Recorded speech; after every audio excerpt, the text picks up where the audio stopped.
Order order order.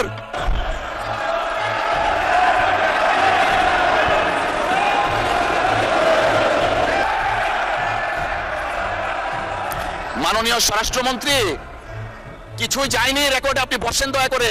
Let us start our business. বসুন, এদিকে যারা আছেন আপনারাও বসুন, আপনারা বসুন বসুন বসুন। 70% মানুষের রায়কে অগ্রাহ্য করলে জনগণ আঙ্গুল চুষবে না। যে সরকার গণরায় মানে না সেটা জনগণের হতে পারে না। 11 দলীয় ঐক্য জোটের চট্টগ্রাম বিভাগীয় সমাবেশে এই মন্তব্য করেন জামায়াতের আমির। আর সরকার স্বৈরতন্ত্রের পথে হাঁটলে মানুষ অভ্যুত্থানের পথ বেছে নেবে বলে হুঁশিয়ারি দেন। মাননীয় প্রধানমন্ত্রী, চাঁদাবাজকে আপনি সামাল দিন। একজন কুখ্যাত ব্যাংক ডাকাত, তার গাড়িতে চলে যারা রিসিপশন নেবে, তাদের দ্বারা আপনার সরকার বাংলাদেশের জনগণকে কিছু দিতে পারবে না। এই ব্যাপারটা জামাত ইসলাম কিন্তু খুব সিরিয়াসলি নিছে। ডক্টর শফিকুর রহমান স্যার ভীষণ ভাবে প্রতিবাদ করছে। হ্যাঁ ভাই, অনেক কথা তুলে ধরছে অতীত থেকে এই পর্যন্ত, যে আমাদের এই প্রধানমন্ত্রী বিভিন্ন জায়গায় যখন গেছে বিভিন্ন রকম ভুল বক্তব্য দিছে, এই কথা তুলে ধরছে যে ভুয়া ফটো কার্ডের উপরে বিশ্বাস কইরা একজন প্রধানমন্ত্রী কিভাবে বিরোধী দলকে এই ধরনের অপবাদ দিতে পারে। গতকাল ভারত থেকে নবনিযুক্ত হাই কমিশনার বাংলাদেশে পা রেখে ভারতের 140 কোটি মানুষ আর বাংলাদেশের 20 কোটি মানুষ নিয়ে 160 কোটি মানুষের নতুন মানচিত্র করতে চায়। তারা ফ্যাসিস্ট শেখ হাসিনার মতো দিল্লিতে না পালালেও শিলং আর লন্ডনে পালিয়ে যাবে। ভারতীয় আধিপত্যবাদের সামনে মাথা নত হবে না। বাংলাদেশে ভারতের নবনিযুক্ত হাই কমিশনার জনাব দীনেশ ত্রিবেদী এবং তিনি বাংলাদেশে জয়েন করেই এমন ভয়ঙ্কর একটি তথ্য দিয়েছেন, একটি মন্তব্য করেছেন। তার এই মন্তব্যের পরে বাংলাদেশের জনগণের ভিতরে তীব্র ক্ষোভের সঞ্চার হয়েছে। দিল্লির সাথে মিলে বাংলাদেশের মানুষকে বঞ্চিত করে এখন গেরুয়া পতাকা আমার বাংলাদেশের সীমানায় হাজির করেছ। আসসালামু আলাইকুম দর্শক, বাংলাদেশের রাজনৈতিক প্রেক্ষাপট থেকে খুবই গুরুত্বপূর্ণ কিছু ভিডিও নিয়ে হাজির হয়েছি, যার কিছুটা অংশ বিশেষ আপনারা ইতিমধ্যে ভিডিও শুরুতেই দেখেছেন। দর্শক, দেখে বুঝতে পারছেন আজকের ভিডিওটি আপনাদের জন্য কতটা গুরুত্বপূর্ণ এবং আকর্ষণীয় হতে যাচ্ছে। দর্শক, আমি আর কথা বাড়াবো না, মূল ভিডিওতে নিয়ে যাবো। তার আগে বলবো, যারা এখনও আমাদের এই চ্যানেলটি সাবস্ক্রাইব করেন নাই, প্রতিনিয়ত আপডেট গরম গরম খবর পেতে অবশ্যই আমাদের এই চ্যানেলটি সাবস্ক্রাইব করে পাশে থাকা বেল বাটনটি বাজিয়ে দিবেন। আর যারা ইতিমধ্যেই সাবস্ক্রাইব করে দিয়েছেন তাদেরকে অসংখ্য ধন্যবাদ। দর্শক, না টেনে ধৈর্য সহকারে সম্পূর্ণ ভিডিওটি দেখলেই জানতে পারবেন আজকের ভিডিওর মূল বিস্তারিত বিষয়। দর্শক, চলুন একটি লাইক দিয়ে সম্পূর্ণ ভিডিওটি আমরা মনোযোগ সহকারে দেখে আসি। আদ্দিন হসপিটালের মগবাজার শাখায় 6 জন নবজাতকের মৃত্যু ঘটে।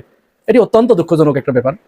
আমরা এর জন্য সমস্ত দেশবাসী ওই সময় দুঃখ প্রকাশ করেছি এবং আদ্দিন হসপিটালের এখানে কোনো গাফিলতি আছে কিনা এই ব্যাপারে তদন্ত করে ব্যবস্থা নেবার জন্য সরকারের প্রতি আমরা আহ্বান জানিয়েছি, প্রত্যেকেই, দেশের প্রতিটি মানুষ। এবং ওই প্রতিবাদের ধারাবাহিকতায় স্বাস্থ্য মন্ত্রণালয় তদন্ত কমিটি গঠন করে 6 নবজাতকের মৃত্যু সংক্রান্ত বিষয় নিয়ে। এরপরে ঈদের পরে ওই তদন্ত কমিটি একটি রিপোর্ট প্রদান করেছে। রিপোর্টে তারা মোটামুটি 3টি বিষয়ের উল্লেখ করেছেন। প্রথমত, প্রচুর মানুষের উপস্থিতি। দ্বিতীয়ত, এসি বন্ধ থাকা দীর্ঘক্ষণ।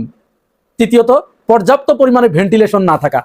আর চতুর্থ পর্যায়ে আর একটা সম্পূরক সংযুক্তি তারা সেখানে এনেছেন, সেটি হচ্ছে এই যে এত মানুষের উপস্থিতি এবং ভেন্টিলেশন না থাকা এবং এসি বন্ধ থাকা, এইটার ফলে গরমে মানুষের নিঃশ্বাস থেকে যে কার্বন ডাই অক্সাইড বের হয়েছে, এই প্রচুর পরিমাণে কার্বন ডাই অক্সাইড সেখানে জমা হয়ে এই 6 নবজাতকের মৃত্যু হয়েছে। এবং তারা সেখানে আরেকটি বিষয় বলেছে যে এইখানে হসপিটাল কর্তৃপক্ষেরও একটা অবহেলার প্রমাণ পাওয়া গেছে।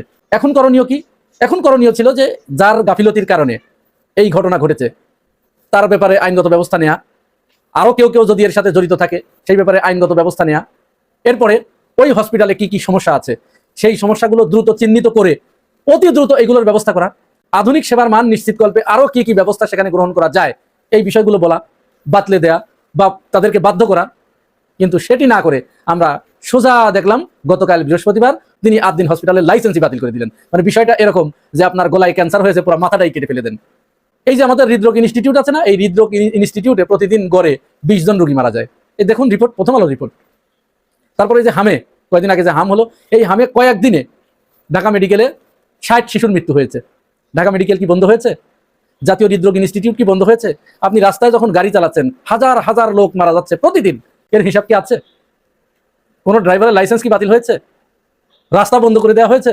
রাস্তা কেটেই ফেলে দেবো এরকম করা হয়েছে? তাহলে এটা কিসের আলামত?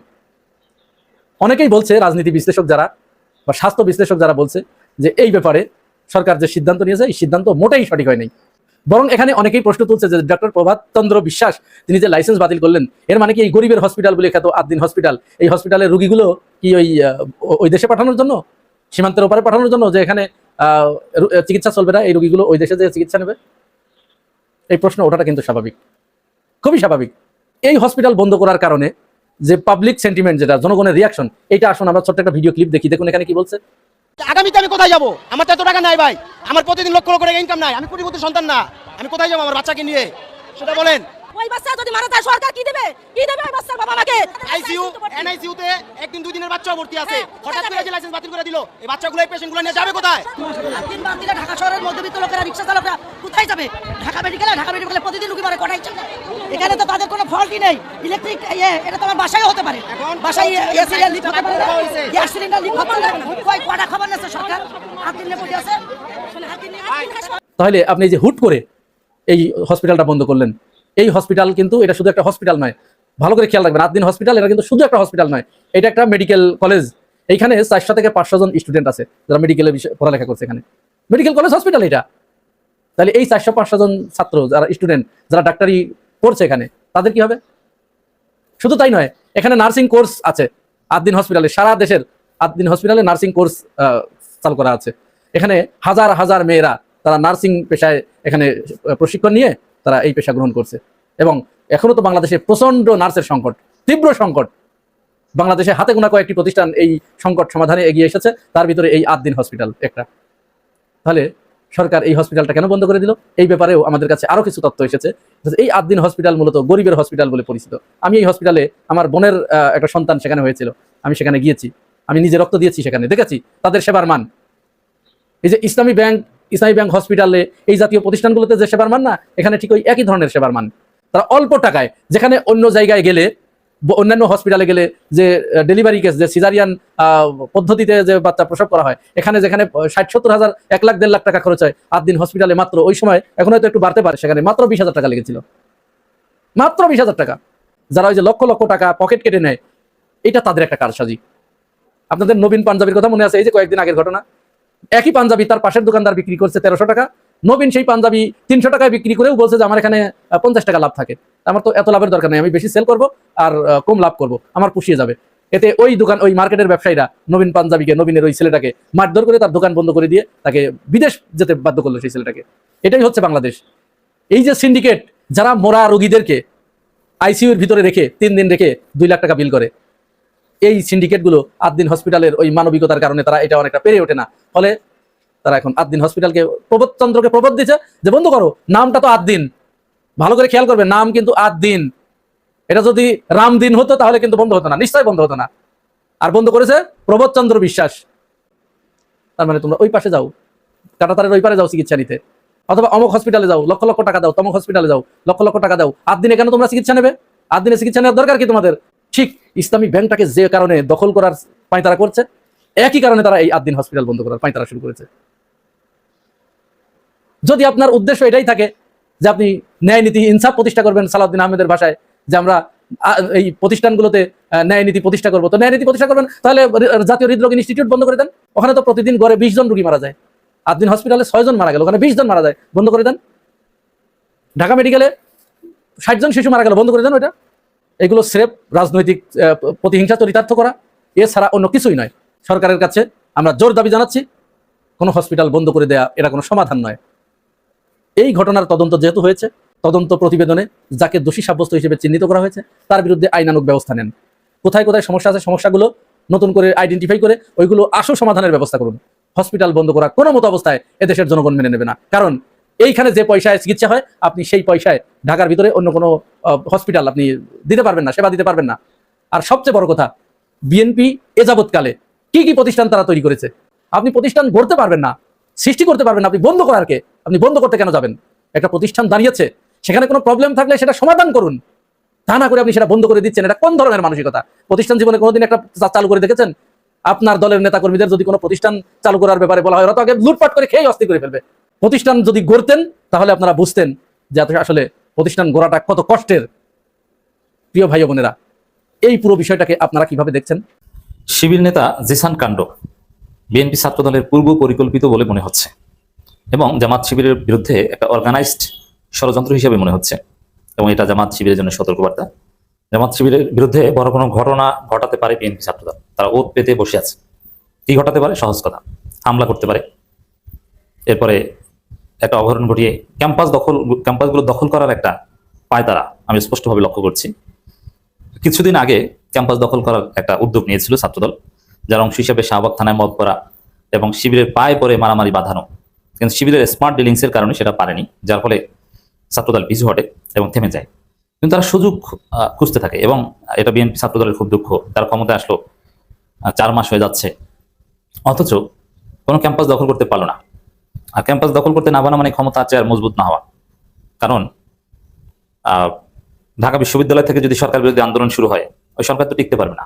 আর ঢাকা বিশ্ববিদ্যালয় ছাত্রদলের চারানার দাম নেই। অতএব তাদের মনে বড় কষ্ট এবং ক্ষমতা পাকাপোক্তকরণের অংশ হিসাবে তারা ক্যাম্পাসগুলো দখল করতে চায়, কিন্তু পারে না, বাস্তবতা নাই। এই জন্য সুযোগ খুঁজে শিবিরের সাথে একটা রক্তক্ষয়ী সংঘর্ষে যেতে চায়। ওরা শিবিরের সাথে মারামারিতে পারবে না, যেহেতু ওরা সংখ্যাগুলো নয়, সংখ্যালঘিষ্ঠ। কিন্তু শিবিরের সাথে মারামারি বাঁধাতে পারলে পুলিশ দিয়ে শিবিরকে দমন করে ক্যাম্পাস থেকে তাড়িয়ে দিবে। তারপরে ওরা ক্যাম্পাস দখল করবে, তারপরে তারা গেস্ট রুম, গণরুম এগুলো চালু করে তাদের রাজনীতির রাজত্ব কায়েম করবে। এ ধরনের একটা দুর্বিসন্ধির অংশ হিসাবে জিসান কাণ্ড হয়ে থাকতে পারে। দেখেন, প্রথমে বলি যে শিবির নেতা জিসান ব্যক্তিগতভাবে তিনি মানবিক দুর্বলতার মধ্যে পড়েছিলেন, এটা মোটামুটি স্পষ্ট। এখন শিবির তাকে বহিষ্কার করেছে, অতএব রাজনীতিতে এখানে জামাত শিবির হেরে গিয়েছে এবং শিবির বহিষ্কার করে এখানে মূলত পরাজয় স্বীকার করেছে এবং গুম হিসেবে সেটা প্রচার করা যে ঠিক হয়নি, এখানে একটা ক্ষমা চাওয়ার বিষয়ের মধ্যে আছে, বহিষ্কার করেছে। কিন্তু শিবির যদি বিষয়টা নিয়ে লড়তে চাইতো তাহলে অ্যাটলিস্ট এখন বহিষ্কার করতো না। আমি আগে বলেছি যে বহিষ্কার করাটা এই মুহূর্তে ঠিক হয়নি, কারণ জিসানের কোনো বক্তব্য নেওয়া সম্ভব হয়নি, তাকে আত্মপক্ষ সমর্থনের সুযোগ দেওয়া উচিত ছিল। আবার এটা বলছি না যে প্রেম করা ভালো কাজ, অবশ্যই এটা ইসলামের দৃষ্টিতে একটা খারাপ কাজ, কবিরা গুনাহ তিনি করেছেন। কিন্তু এখানে আরো অনেক সূক্ষ্ম পর্যালোচনার বিষয় আছে, এটাও আইন বিশেষজ্ঞরা আলাপ করবেন। যেমন প্রেম করা অবস্থায় কেউ যদি উভয়ের সম্মতিতে শারীরিক সম্পর্ক করে, পরবর্তীতে যদি ওই প্রেমিক দাবি করে যে না আমাকে ধর্ষণ করেছে, এটা ধর্ষণ হবে কিনা আইন অনুযায়ী?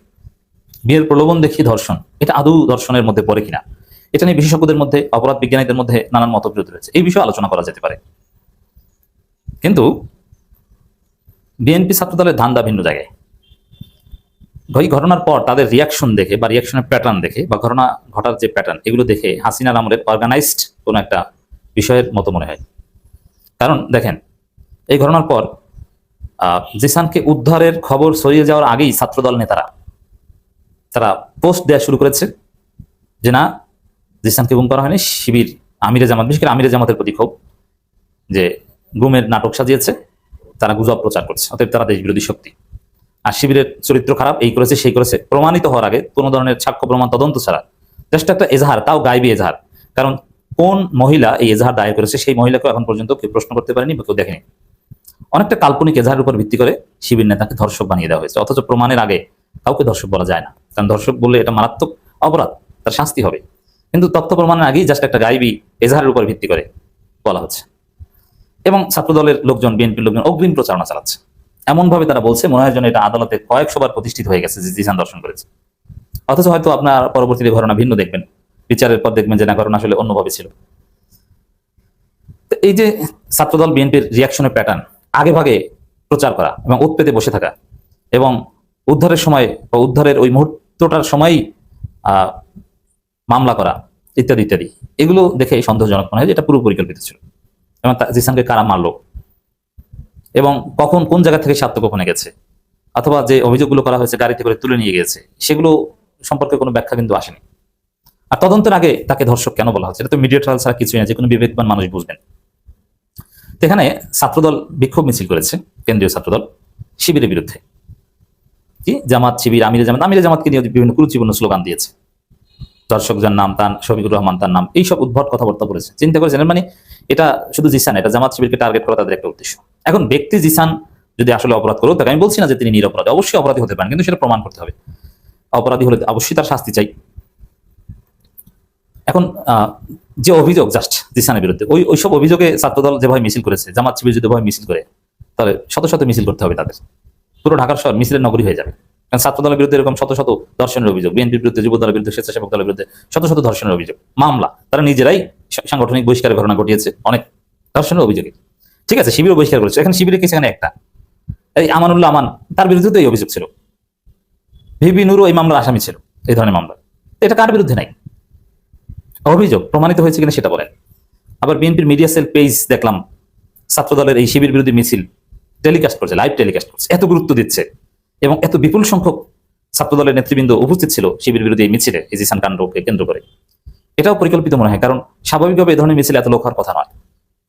এবং সেখানে ছাত্রদল নেতারা যে বক্তব্য দিয়েছে, বিশেষ করে ছাত্রদলের সেক্রেটারি যে বক্তব্য বা আরো নেতাদের বক্তব্য শুনলাম, যে তাদের বক্তব্য শুনে আমার বিশ্লেষণ যে সামনে ভয়ের রাজত্ব কায়েম করতে বা ফেসিবাদ কায়েম করতে বিএনপি গুম শুরু করবে, কিন্তু সেই গুমকে যাতে কেউ গুম না করতে পারে সেই বন্দোবস্তটা এই জিসান কাণ্ডের মাধ্যমে তারা ঘটাতে চাচ্ছে। যে গুম করবে কিন্তু কেউ গুম বলতে পারবে না। কেউ যদি বলে যে গুম করেছে অমুককে, তাহলেই বলবে যে না গুম না, নাটক করছে সে। এই যে দেখেন সেই জিসানের ঘটনার মতো, এর মানে সামনে গুম করতে পারে, সেজন্য এই জিসান কাণ্ড ঘটিয়ে যাতে জনগণ প্রতিবাদ করতে না পারে, সোশ্যাল মিডিয়া প্রতিবাদ না করে, সেরকম একটা ব্যবস্থা করলো। এই জন্য মনে হয় যেটা পুরো পরিকল্পিত। আর দ্বিতীয় হচ্ছে এই ধরনের যে হ্যাঁ গুম করে নাই তারপর গুম বলো, এরকম বিভিন্ন ইস্যুকে কেন্দ্র করে জামাত শিবিরের লোকজনের উপর হামলা করতে পারে, এটা ছাত্রদল স্পষ্টভাবে মিছিল থেকে বলেছে। তারা বলেছে যে আমরা জবাব দেব, আমরা প্রতিহত করব। তো এগুলো সন্দেহজনক মনে হচ্ছে, পূর্ব পরিকল্পিত মনে হচ্ছে। তারপর জিসান ন্যায় বিচার পাক, বিষয়টা সুষ্ঠু তদন্ত হোক, তদন্তের পর আমরা জিসানকে গালি দিয়ে দিব, তার আগে না। সুপ্রিয় দর্শক, আশা করি সম্পূর্ণ ভিডিওটি মনোযোগ সহকারে দেখলেন এবং সবগুলো ভিডিওর বিস্তারিত আলোচনা মনোযোগ সহকারে শুনলেন। তো দর্শক, এই ভিডিওটি সম্পর্কে আপনার মূল্যবান মতামত যদি থেকে থাকে তাহলে অবশ্যই আমাদের কমেন্ট বক্সে জানিয়ে যাবেন। এরকম প্রতিনিয়ত আপডেট গরম গরম খবর পেতে আমাদের চ্যানেলটি সাবস্ক্রাইব করে রাখবেন। আজকের মতো এখানেই বিদায় নিচ্ছি, দেখা হবে নতুন একটা ভিডিওতে।